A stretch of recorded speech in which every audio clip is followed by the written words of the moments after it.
Okay.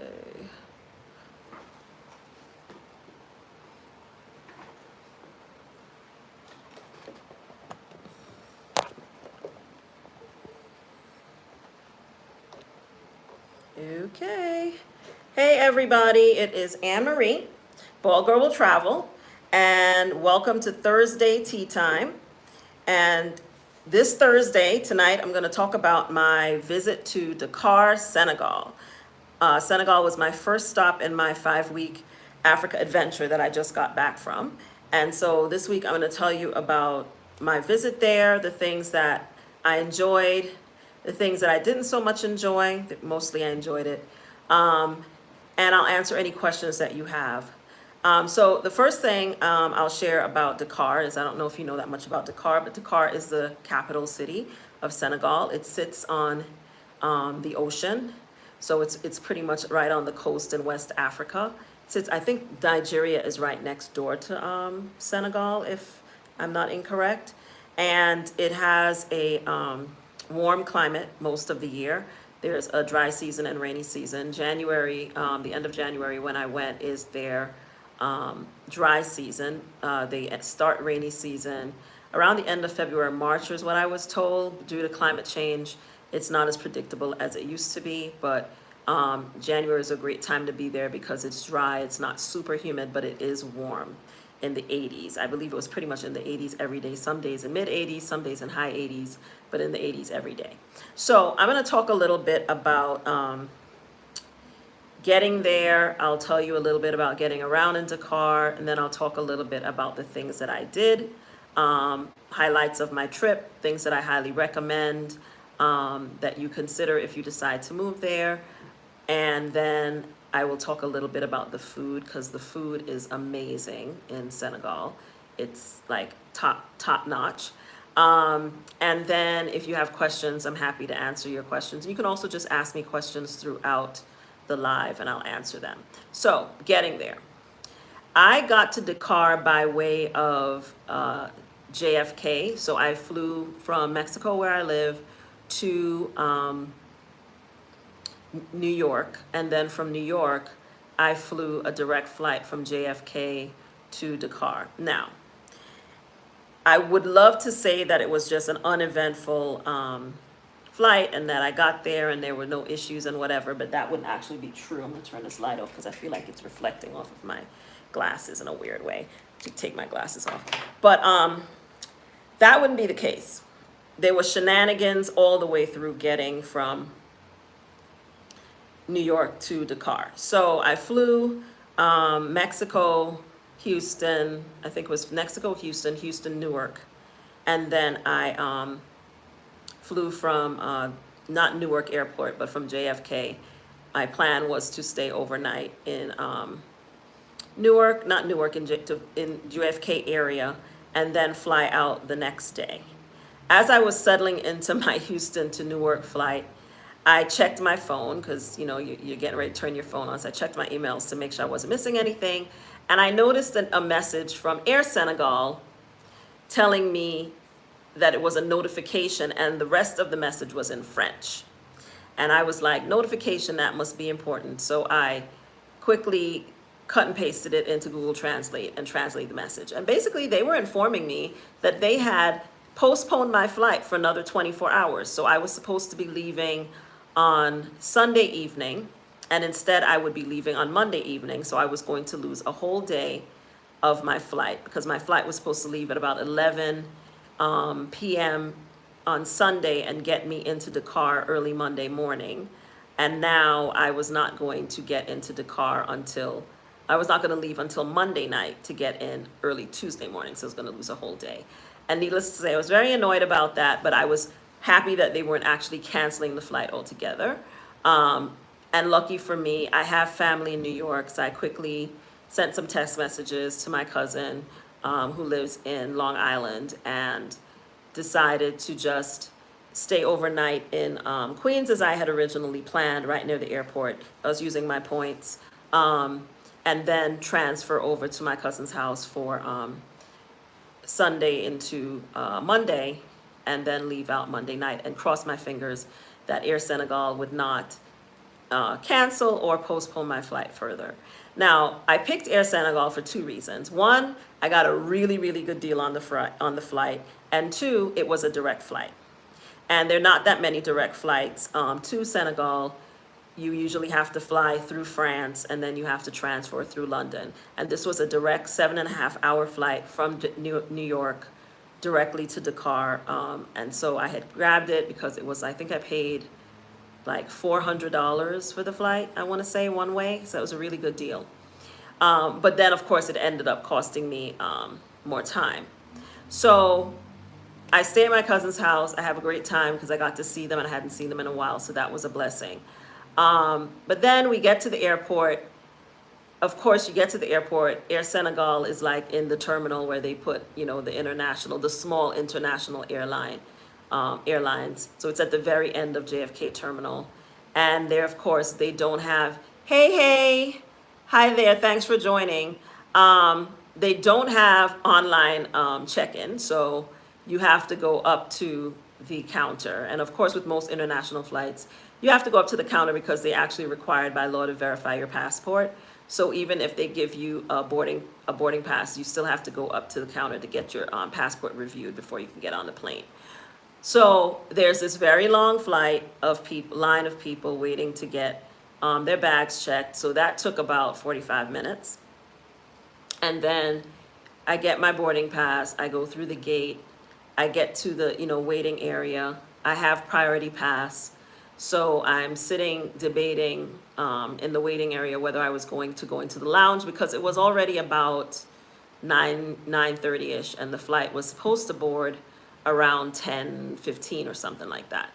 And as I'm sitting there debating with myself, someone comes over the speaker system and says, due to unexpected delays in Baltimore, the flight to, Senegal is now not going to take off until 2 a.m. So now I'm sitting there and I'm like, okay, now I'm definitely going into the lounge. So I get up and I start going into the lounge. And I get into the lounge, and the first thing the guy informs me after welcoming me and asking me if I want to drink at the bar is he informs me that the lounge is closing at midnight. So basically, I had about an hour in the lounge, and then I had to leave and sit out in the waiting room, waiting area for the flight. And so at around 1:15, I want to say, they called the flight to board. And basically, they were like, if you're flying business class, you can board now. And people, boarded and have your passport ready. And then they were like, everybody else get on the plane. So it's pure chaos. People are running to the gate to get on the plane. I had bought a exit row seat, which I often do on international flights. If I don't upgrade to economy premium or business class, I'll try to get a exit row. So I'm not really rushing because I know I'm on the exit row and I know I'm gonna put both of my bags in the overhead. But the guy finally had to tell people to not push and stuff to get on the line, because it was like everybody just started rushing for the gate because they didn't call groups or anything. They were just like, everybody flying, come on, get on the plane. So the boarding was a little chaotic,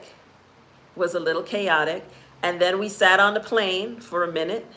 We were sitting on the plane and not sure why we were sitting on the plane. Then the girl was, checking the doors, and I don't remember whether she even asked us whether we agreed to be, responsible to help people get off the flight in the case of an emergency. But the flight wasn't full. It was maybe more than half full, but it wasn't full. And the pilot got on, and he did apologize for the delay, which I appreciated. And then we took off, and it was an uneventful flight. It was fine. And it was 7.5 hours, which is pretty fast to me for an international flight. So all things being equal, I am not happy about losing a day of my vacation, but all things being equal, it ended up being fine. Okay.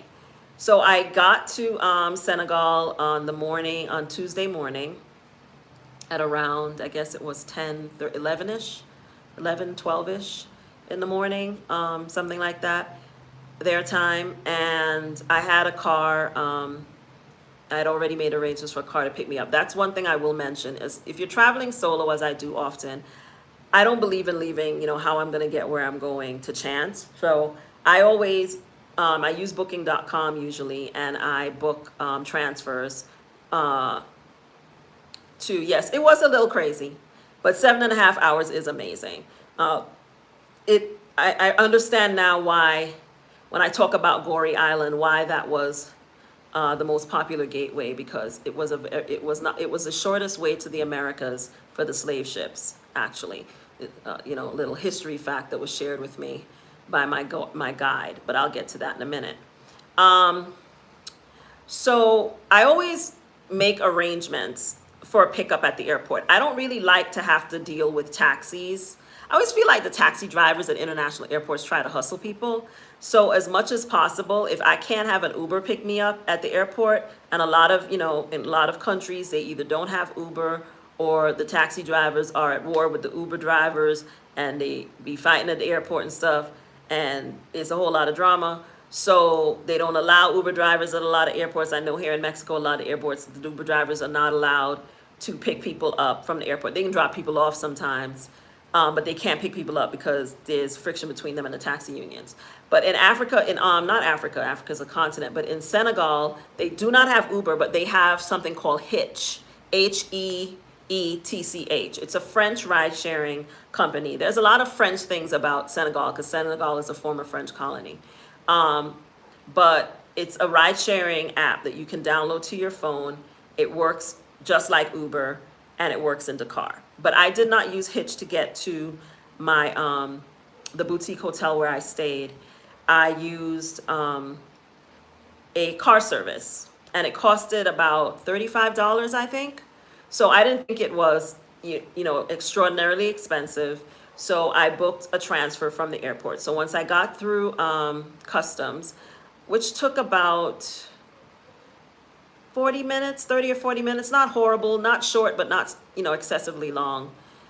There is no visa required to enter Senegal, unlike Kenya and Tanzania, which I also visited. If you're a U.S. citizen traveling on a U.S. passport as a tourist, you get, I think, 6 months, and you don't need to get a special entry visa. So they just stamp your passport when you arrive. And you don't have to have any vaccines or anything like that. So I got there, the car, picked me up. When you're coming out, a lot of people are asking you, whether you need a taxi. I exchanged a small amount of money, not a lot, just enough for me to pay the driver, because actually I'm wrong. For my transfer in Senegal, I didn't use booking. I had booked booking, but then I canceled it because the hotel offered to send someone to pick me up, and it was maybe $5 less, but $5 is $5. So they offered to send someone to pick me up from the airport, and what they were going to charge me was $5 USD less than what I was going to pay booking. So I canceled booking, and the gentleman that the hotel arranged picked me up, met me at the airport, had my name on a piece of paper, picked me up and took me, and I had to pay him myself in Senegal currency. So I changed just a little bit. As a general rule, I do not like to exchange a lot of money at the airport, because they always rip you off. You always pay way more at the airport. So I just got enough to pay the driver, because the ATM machine, I want to say it wasn't working in the one that was in baggage claim. So I just went ahead and went to the one right outside when I got out of baggage claim. Now, another interesting thing, when you're going through airport in a lot of African countries and in the Middle East, is they scan your bag a lot. So you get your bag off the thing, the carousel, and you go through customs, and you say you have nothing to declare. And then when you're going right out the door to customs, you still have to put your bag on a belt, and they scan your bag again. I don't know why. Most of the time, the guys don't even look like they're looking at the laptop video, whatever they're looking at, but they make you scan your bag. So that's something you gotta be ready to do. So, when you're traveling, as I do, without checking a bag, make sure your bag is not too heavy, because you're going to have to lift it a lot of times when you're traveling between multiple countries. You're going to have to hoist that thing onto belts and bags and upstairs on airplanes that don't have gangways for you to walk on. So don't overpack. Don't bring things you don't actually need. Just remember that you're going to have to lift that bag a lot. Pick it up, put it down, pick it up, put it down. So that's something to keep in mind. So yeah, I had to do that before I left the airport. Then I got in the car. It was about, I want to say about 45-minute drive to an hour to get from the airport to Dakar proper, from the airport into the city. And I was staying in the Noor, it's spelled Ngor, Almadies neighborhood. There's Noor Almadies and then there's Almadies. Almadies is like the most expensive part of Dakar. It's where the US and French embassies are located, and it's a very fancy neighborhood. And then Noor is a little bit away from there, and it's a gentrifying, also really nice neighborhood, but not as expensive. Noor Almadies is not as expensive as Almadies. I stayed at a boutique hotel called La Via 123. I really liked it. It was tucked away from the main road, but not too far that you couldn't walk to the main road that was there. And it was quiet at night, so I did appreciate that. But it was not always easy for the hitch drivers to find. A couple of times, my host, the manager of the hotels, was really lovely, and she helped me a lot. She would have to get on the phone with the drivers and speak to them in French and tell them how to find the hotel, because it was kind of like in the back up a side street, and not on like right off the main street.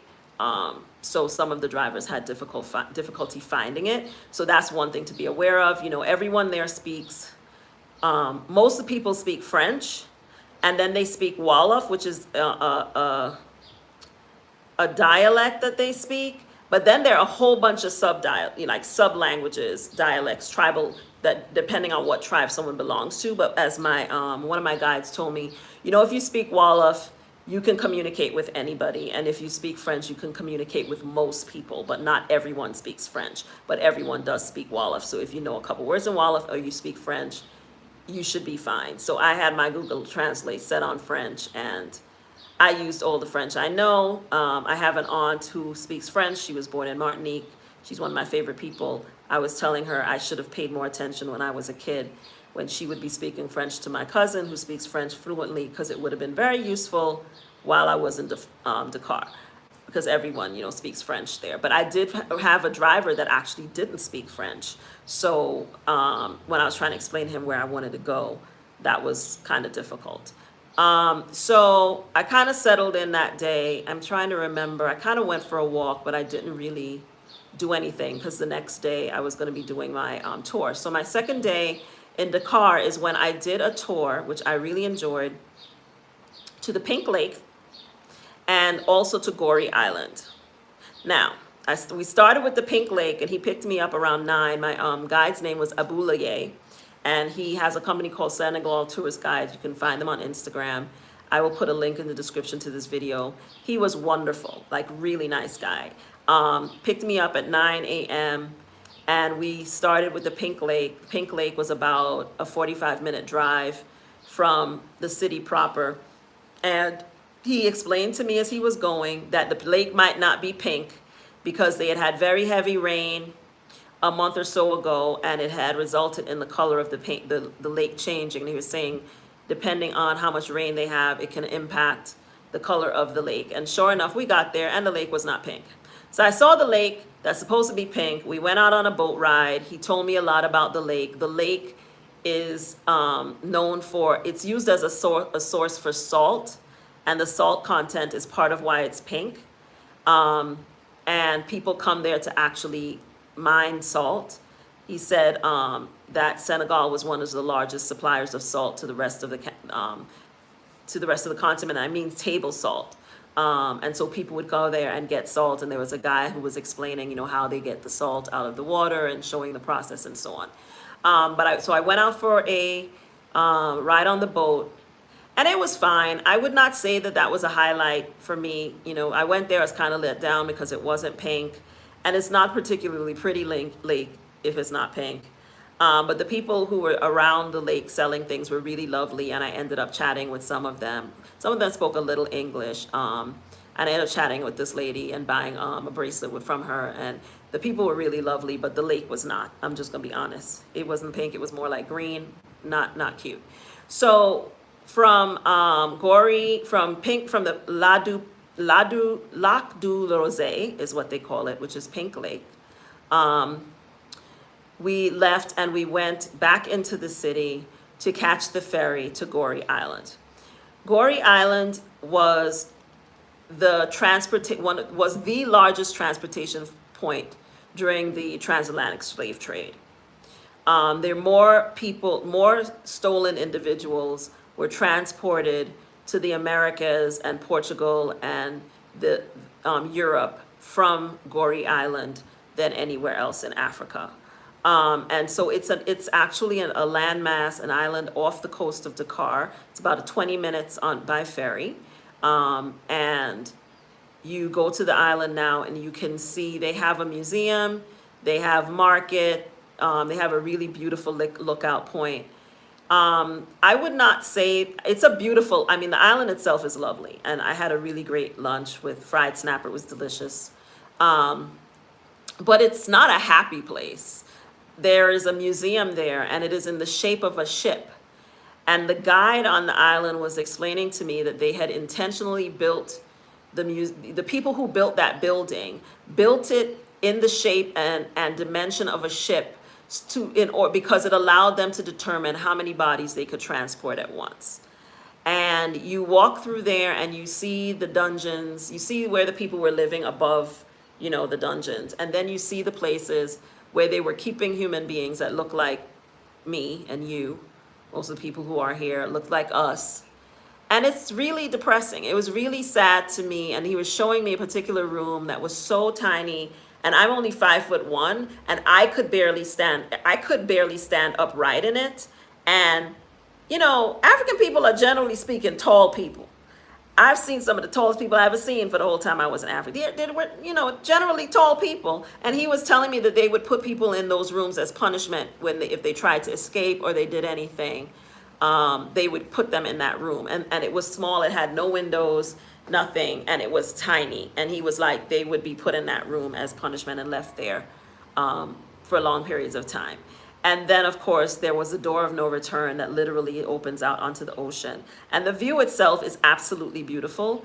But then it's really sad when you realize that that's the last thing a lot of people saw before they got hauled onto a boat and sent away to be slaves for the rest of their lives. So it's a place that I feel like is worth seeing, and I would recommend going to see it.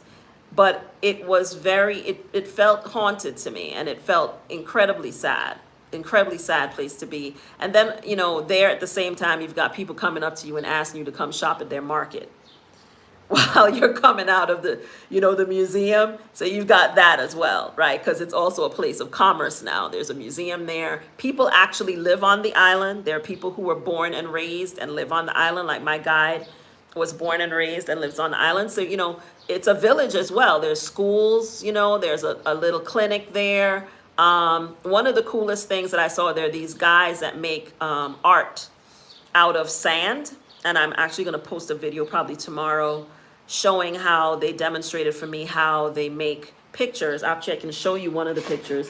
One of the guys gifted it to me. He just told me to take it. But this is completely made out of sand.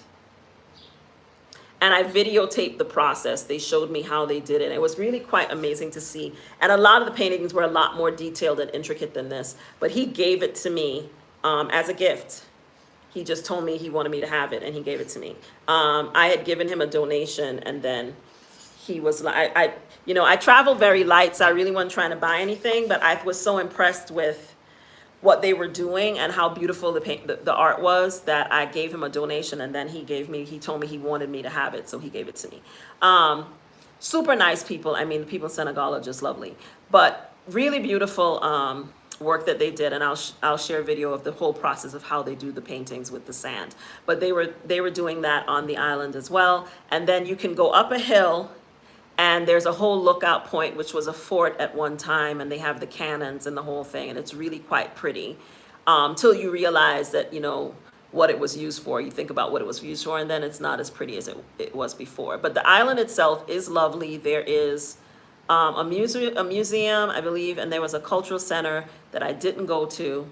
Um, but I went and saw actually the museum itself, but there was another center on the other side of the island that I didn't bother to walk to, but you could see it from the lookout point because I was hungry and I wanted a drink. So after we did all those walking, after I came out of that museum with all the dungeons and stuff, I needed a cocktail. So after we went up the hill and we came back down, he was like, do you want to go see the cultural center? And I was like, no, I just want to go get a drink. So that's what we ended up doing. And then we caught the ferry and we went back to the mainland. I want to talk a minute about the food because I have to say that on this trip, the best food I ate hey, Angela, how are you? The best food I ate on this 5-week journey in Africa was in Senegal. We hear a lot of talk about who has the best jollof, right? And the Nigerians and the Ghanaians will go at each other all day long about jollof, but they never talk about Senegal. And the actual fact is that jollof, the birthplace of jollof, is Senegal. And I suspect that the reason they don't talk about Senegalese jollof is because they know it's the best. I said what I said.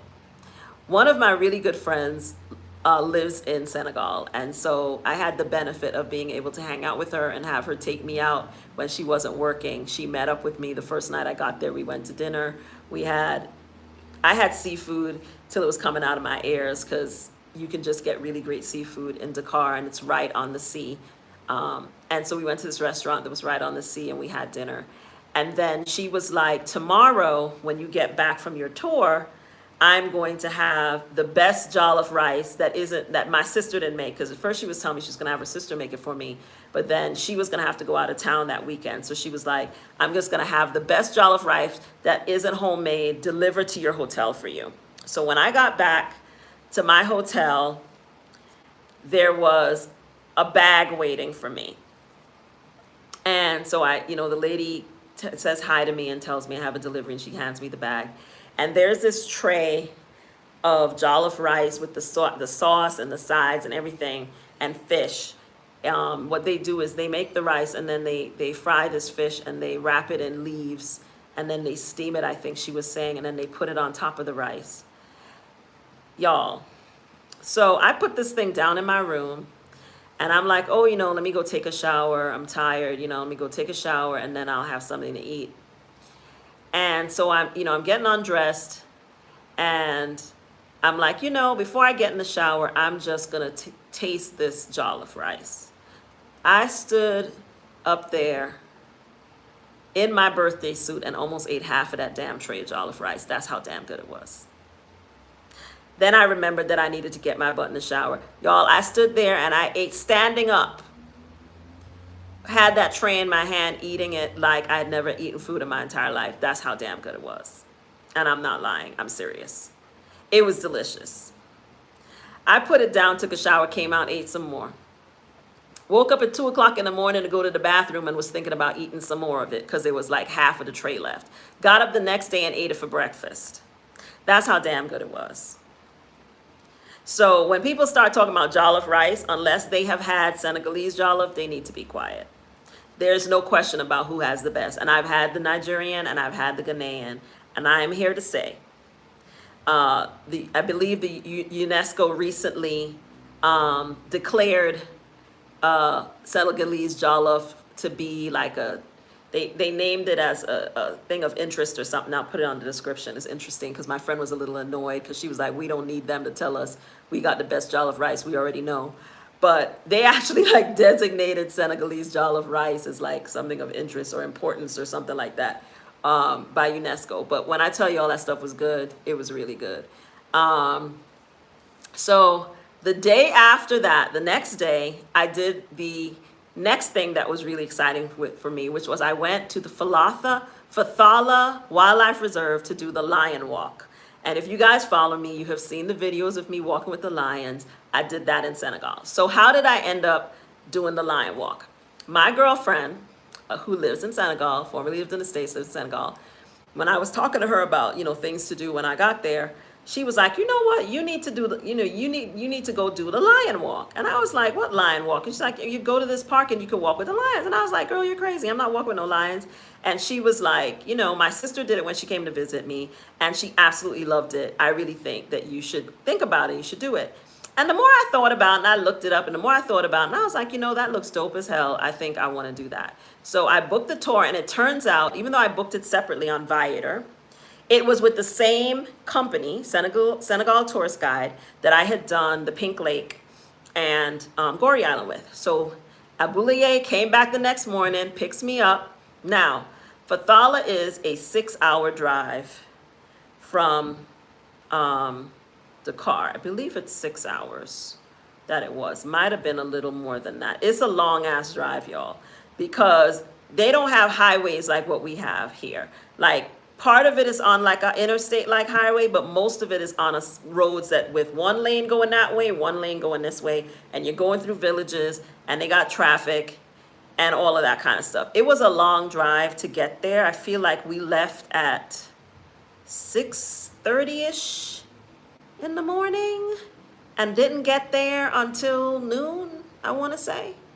I think so. It was a long drive, but it was worth it. It was worth it. So we get to the park, and of course the park has not just lions, but people primarily come there for the lions, but they have crocodiles on the property, they have turtles, but primarily people come for the lions. So you come, they take you out in groups, and the trainers have a little chat with us, and tell us, they give us all a stick. You're not allowed to have sunglasses, like dangly earrings like this I would have had to take off. No sunglasses. They tell you to dress in like neutral colors, not like bright flashy colors. And they give you a stick, and they explain that the lions are trained by them using the walking sticks that they give you. These are these long walking sticks. They look like walking sticks. And so they have each person hold a walking stick, and they tell you to hold the walking stick in front of you when you're around the lions, right? And when you walk with them, but you hold it in front of you. And then, they lead you out, and they told us, these lions were brought into Senegal from South Africa. So they're South African lions. They have about, I believe they said 8 of them on the property, and they had some cubs, but they don't let you interact with the cubs. They said that the lions have been raised in captivity. They are not allowed to hunt anything. They feed them donkey meat, but they catch the donkeys, kill it, and they give them the raw meat, but they don't allow them to hunt any animals at all. So they're as close to domesticated as a lion can be. And I'll get to that in a minute about the fact that they're as domesticated as a lion can be. They were not drugged, but lions, they're explaining that lions like to sleep during the day, and they usually like to be out at night and early in the morning, which I knew because I've been on safari before. So he was like, they're, kind of sleeping right now, but, we'll walk with them, and they'll, we'll tell them to walk, and they'll walk. So they bring us over to meet the lions. You get a photo opportunity with the lions, everyone that was in the group. And then they started talking to the lions. I can't remember their names. They all had names. And then they told the lions to walk, and first they told them to get up, and they got up, and then they told them to walk, and those lions started walking. And I found, as I was observing everything, and I shot a lot of video of just, them walking, and directing the lions, that the female lion was more obedient than the male lion. And that the male lion, he was and they were saying, they were mates, that he was kind of following the lead of the female. So at one point, we were walking, and lions don't like to be out in the open sun either. They like to be in the shade. And so when they got under a tree, and it was hot, y'all, she sat down to get some shade.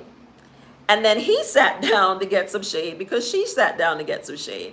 And so the trainers are telling her, to get up, and telling her to walk. And at first she didn't get up. And then they're telling him to get up, and they poked him with a stick, and he roared, "Listen." I jumped out of my skin. Everybody got real quiet. Everybody was like, is something about to happen? And they were like, it's fine. And then he got up and started walking. But he did roar, and he did let them know that he was still the king of the jungle. And it was not even a full out roar, but it was enough to make everybody be quiet. And I jumped back 3 steps. And I was like, we were all on the opposite side of the street, and they were on the other side walking with the trainers. And they were like a trainer in the back, 2 trainers in the front. And then they had us each individually join and walk with them. And the guy kept telling me as I was walking, get closer, get closer. And at one point, I was so close to the female lion that if she had flicked her tail, she would have hit me. And I was like, I think I'm close enough. And he was like, get a little closer, get a little closer. And I was like, nah, I'm good, I'm close enough. But they were clearly well trained by the trainers. They responded to what they told them, except that one little time. And they did say to date, they have never had any incidents at the park with any guests and the lions. They're like, as long as you follow our lead, you follow the instructions we're giving you, you walk with the stick, you know, and you do what we tell. And everybody followed instructions. There weren't any problems. So it was really fun. I really enjoyed it. They're beautiful animals, and they are huge. I mean, that male lion, when they're like right next to you and you're looking at them, they're really big. The paws, I mean, they are huge, but beautiful. I mean, really beautiful animals. But they are lions. And so I was kind of like, this is great, but I still don't want to be too close to them, just in case. And I definitely was happier to be behind the female than the male, because he seemed to be more kind of like, you know, I would rather be laying down somewhere than entertaining, you know, these people. So it was cool. I enjoyed it. Hi there, Audrey.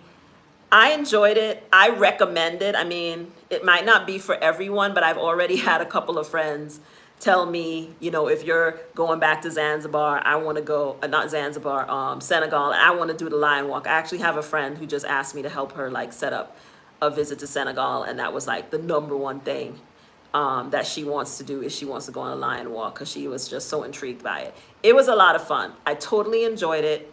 I completely recommend it. If, you know, if you're afraid, I understand, but I felt like I never felt unsafe, and it was a lot of fun to do. So the next thing that I did was I did a city tour of Dakar.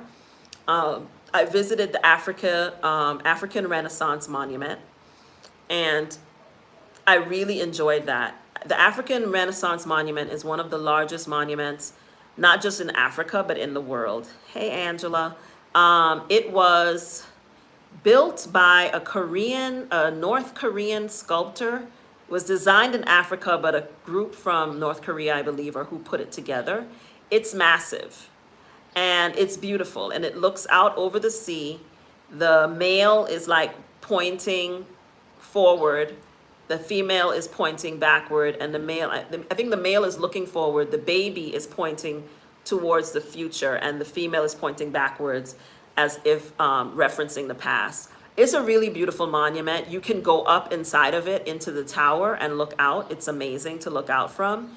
And there's a museum in there where they have sculptures of gifts, first of all, from different countries that were received when the monument opened. And then they have like an area where you can see sculptures of the different tribes from Senegal. It was very interesting, and the guide was really good in terms of explaining about not just the history of the monument, but about the history of Senegal. There's a exhibit at the bottom that talks a lot about African liberation, and the impact of colonization on the continent, not just Senegal, but the continent, on the ground floor. It was really cool, and I highly recommend visiting the African Renaissance Monument. And it's a great photo op, of course, but I actually recommend, don't just go and stand outside and take a picture. I actually recommend paying, I think it was about $15 US entry to go. I think so. I don't think it was more than that. But I think it was definitely worth like paying and going inside of the monument. So that's what I would recommend if you were going to visit. I also did a tour. The tour included stops. I saw this mosque. I don't remember the name of it. It's very famous.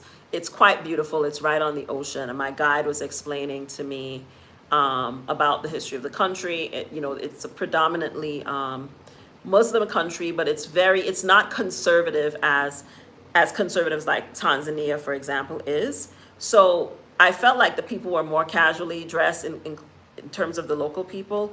Yeah, I mean, people do tend to be more conservative in dress than Americans, but you weren't, the average woman wasn't covered from head to foot in Dakar. Now, if you went into further parts of the country, you might see that, but in the capital itself, most of the car is on the sea, which is part of its appeal. So when you're driving through there, you're driving along the coast a lot of the time, and it's really pretty. And the monument is overlooking the ocean, and then the mosque is also on the sea. So it's really pretty. I didn't go inside because I didn't have anything to cover my head, so I didn't go inside of the mosque, but it's really pretty, and you can go inside if you wish. And then we went to Sagada Market. Sagada Market is amazing. I mean, if you're into like African textiles and fabrics and the dresses, and you talk about releasing the fabric, they have stores that just have like, it's just beautiful, and you can, get stuff clothes made if that's what you want. I did not stay in the market very long because I had intentionally decided that I was not going to be doing a lot of shopping. I did not want to check a bag. I did not want to buy a bag because Senegal was my very first stop. But that is definitely a place that I intend to return to. And the next time I go to Senegal, I will be bringing an extra bag just for the shopping that I intend to do in that market, because it was amazing. Like the fabrics and the things that I saw in terms of the fabric and the clothing and stuff was far superior to what I saw in the markets in Kenya and Tanzania. And a lot of what they make in Senegal, I was told, gets sent to other parts of Africa. But the market was the business. I mean, they had everything in there, and I had to get out of there so that I did not end up buying a bunch of stuff. Because I bought one dress, and then I was just looking around and was like, ooh, I like that one. Ooh, I like that one. Ooh, that one's really nice. And the guy was like, well, you could just buy a suitcase. And I was like, I'm not buying a suitcase. I was like, I'm just going to take this one dress. But there were so many things in that one store, and then there was another store I went into, and they had like all these fabrics, and they were telling me, you can buy the fabric, and someone can make, take your measurements and make a dress for you if you can't find a dress that fits you the way that you want. So it was pretty cool market to visit. So those were kind of my highlights. I also went to, there's a lighthouse that is on the opposite mountain from the African Renaissance Museum. It's called it's French. Farmamales, I believe, is the name of it. And we went there for dinner. It was really nice. They have live music. Then later in the evening, it turns into a party, and they have a DJ. And I had a ball over there. But I did write about my visit there because I did have to check some white folks that got out of order while I was there with my friends. And I wrote in my blog post about that incident, my little brush with white supremacy and colonialist attitudes in Africa. And if you want to know more about that, you can read the blog post. But we had a little run-in with some Wahaites that were a little out of order, and they had to get checked. And they got checked, and they did what they needed to do, and the evening went on. But I had a lot of fun there. It's a lighthouse, and they also have a museum there, and there's a restaurant. To get there, there's like a shuttle service because it's way up the hill. So if you don't want to walk, there's a shuttle service in the evening that will take you up to the restaurant. And also up to where the lighthouse is. If you want to go up in the lighthouse, I believe during the day and into the evening, you can visit the lighthouse. But the restaurant was really good. The food was great. The band was popping. The DJ was doing his thing. We had a ball. And I highly recommend, visiting the lighthouse in Dakar and the restaurant and the museum if you're in town. So that kind of summarizes. Trying to think if I'm missing anything from my visit to Dakar. That kind of summarizes the highlights of my visit to Dakar, Senegal. Overall, I had a really good time. I actually would like to go back because there's some other things that I would like to do. Yes, that's it. Far de Mamales. That's the right one. Thank you, Audrey. There are some things that I would like to do. For example, when we left Fathala after the Lion Walk, we stopped at this restaurant, this hotel called Le Palatavere. It's a beautiful hotel. It's also on the Saloum River, and you can do boat tours of the Saloum River. We had lunch there. It was really good. I ended up just having lunch with Abulaye before we headed back on the 6-hour trek back to Dakar. But he was telling me that a lot of times people will come and stay out there and do the, a tour of the lake and do the Lion Walk and then go to Dakar. So that's just something, if you're planning to visit, you could think about like going directly there and then going into Dakar afterwards if you're interested in doing Lion Walk. It's a really pretty area, and I would like to have spent more time there, but I didn't have time to do that. And then my friend was telling me also about a beach that she really wants us to go to when I go back to Dakar. So there's a lot more to do in the city than what I did. And I would like to go back so I can do some more things, plus do some like serious shopping. I did a tour of the whole downtown area.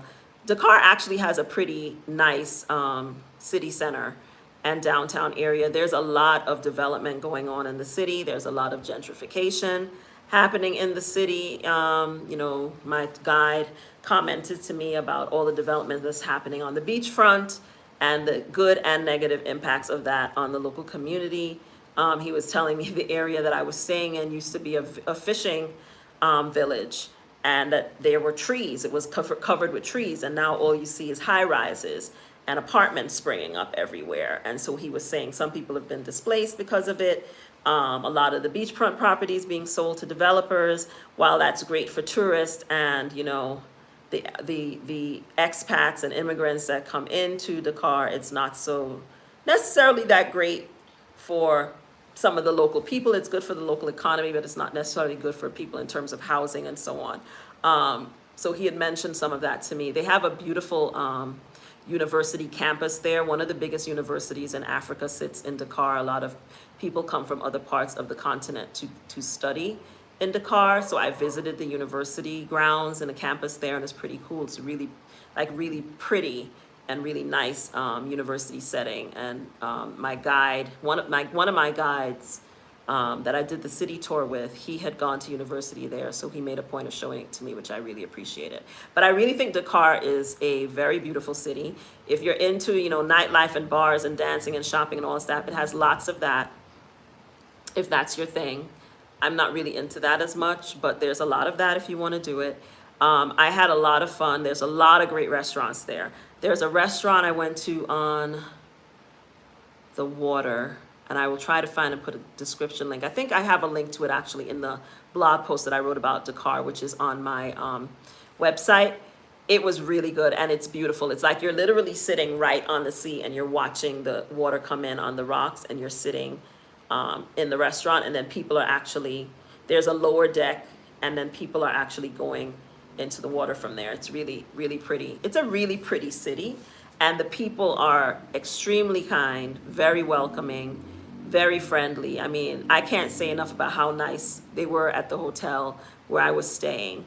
Every single day, she would be disappointed when I said I wasn't staying for breakfast, because I left early almost every day that I was there because I was going on a tour or going somewhere. But I really enjoyed my stay. I really enjoyed the people. I had a really good time, and the food, I can't say enough about the food. I would go back there just to eat the food, to eat some more of the food. That's how good I think the food is. So I highly recommend it. If you guys have any questions, please feel free to ask me now before we close up. But I will be here every Thursday talking about a solo travel topic. Next week, I'm going to talk about my visit to Nairobi, Kenya. And I'll share why Nairobi was the place that I had the most security concerns about, and what I did to alleviate some of that. This is my third time visiting Nairobi, and it was enjoyable. But it is the one place I visited that I had the most concerns about security about. I didn't have that much concern about Senegal. Senegal is pretty safe in terms of safety and security. But next week I will talk about Nairobi, which is one of my favorite countries to visit in Africa, but one of the countries where I take the most security precautions when I'm visiting there. And then after that, I'm going to talk a little bit more in depth about safaris. I did a safari in Tanzania when I was in Dar es Salaam, and I've also done a safari in Kenya, even though it wasn't on this trip. So I'll talk a little bit about safaris. So if that's interesting to you, I will be talking about that in a couple weeks. And then I'm going to be talking a little bit about how I deal with menopause while I'm solo traveling. How do you deal with being hot all the time when you're in a hot place? Because that really definitely became a challenge when I was traveling through Africa. So I'm going to talk a little bit about that for those of us women who are dealing with these things, who might be interested in that topic. You might want to tune in for when I talk about that. Do you guys have any questions for me before I go?